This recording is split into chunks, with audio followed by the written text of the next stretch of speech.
చాలామంది ఏమనుకుంటారంటే ప్లాట్లు, ఫ్లాట్లు, భూములు, డబ్బు, వజ్రాలు, బంగారం మాత్రమే ఆస్తులు అనుకుంటారు. కానీ నాకు మీరు ఒక మేధస్సు కూడా ఆస్తి అని చెప్పి నేను చాలా స్ట్రాంగ్గా కన్సిడర్ చేస్తాను ఎప్పుడు. సో మీరు కూడా మాకు నిజమైనటువంటి ఒక 1000 కోట్ల రూపాయల ఆస్తి సార్ మీరు. ఒక్కసారి ఆ పుస్తకం గురించి మీరు చెప్పబోయే ముందు అసలు గిన్నిస్ బుక్ రికార్డ్స్ మీ పేరు మీద ఎన్నో నేను చూశాను సార్ చాలా. అసలు ఎన్ని వచ్చాయి సార్ మీకు గిన్నిస్ బుక్స్? ముందుగా మన ఛానల్కి నా వైపు నుంచి thank you very much Devendra గారు. మంచి కార్యక్రమాలతో మీరు ముందుకు వెళ్తున్నారు. ముందుగా మీకు అభినందనలు. ఈ ఇంటర్వ్యూకి ప్రత్యేకంగా మీరు నన్ను ఆహ్వానించడం కూడా చాలా థ్యాంక్స్. పుస్తకం గురించి చర్చించే కంటే ముందు గిన్నిస్ రికార్డులకి సంబంధించి నేను వ్యక్తిగతంగా నాకు 3 గిన్నిస్ రికార్డులు ఉన్నాయి. వాటితో పాటు అంటే ఇంగ్లీష్ లాంగ్వేజ్లో, తర్వాత జాతీయ సేవ నేషనల్ సర్వీస్, సాఫ్ట్ స్కిల్స్ మానవీయ నైపుణ్యాలలో నాకు 3 గిన్నిస్ రికార్డులు ఉన్నాయి. వాటితో పాటు మిగతా లిమ్కా, ఇండియా, ఏషియా అన్ని తెలుగు బుక్ రికార్డ్స్లో కూడా నా పేరు నమోదు చేసుకున్నారు. అంతకంటే మించి ఒక 10 మంది మిత్రులకు గిన్నిస్ రికార్డు నిర్వహించడంలో ఒక స్ట్రాటజిస్ట్గా నేను వాళ్ళకి హెల్ప్ చేశాను. ఒక సంగీత దర్శకుడికి, ఒక ఉపాధ్యాయుడికి, కొంతమంది విద్యార్థులకి, ఒక విశ్వవిద్యాలయానికి, ఇలా నేను పనిచేసే పాలమూరు విశ్వవిద్యాలయంలో కూడా నేను అంతకుముందు గిన్నిస్ రికార్డు సాధించాం మేము నడకలో.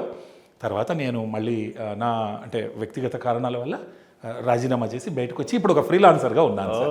చాలామంది నాకు గిన్నీస్ బుక్ రికార్డులోకి నా పేరు ఎక్కితే చాలు అనుకుంటుంటారు సార్. కానీ నిజంగా మీరు 10 మంది పైచిలకు అభ్యర్థులని మీరు గిన్నిస్ బుక్లోకి ఎక్కేలా చేయడం అనేది నిజంగా మీకు అభినందనీయం సార్. వాస్తవంగా చాలా అభినందనీయం ఇది. అంటే నేనేమంటానంటే దేవేంద్ర గారు, మనం విజయం సాధించడం ఒక ఎత్తు అయితే అది కేవలం వ్యక్తిగతం కదా. అవును.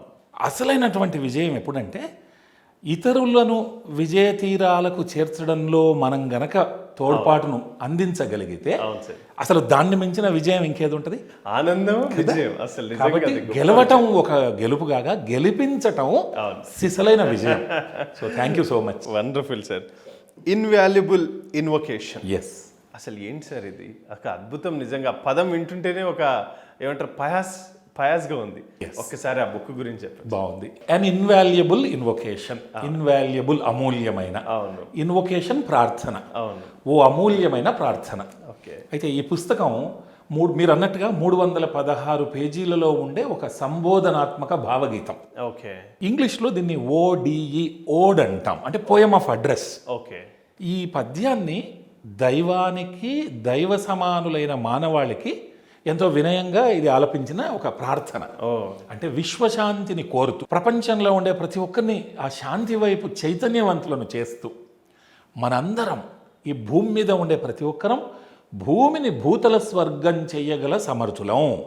కాబట్టి ఒక మంచి ప్రపంచాన్ని సృష్టిద్దాం అన్న ప్రార్థనతో అటు దైవానికి, దైవ సమానులైన మానవాళిని ఈ 316 పేజీలలో 237 ఇండిపెండెంట్ పోయమ్స్ని ఒక 10 భాగాలుగా చేసి, 10 కాంటోలు అన్నాను నేను, 10 భాగాలుగా చేసి మొత్తం 237 ఇండిపెండెంట్ పోయమ్స్ అందులో అంటే రాయటం జరిగింది.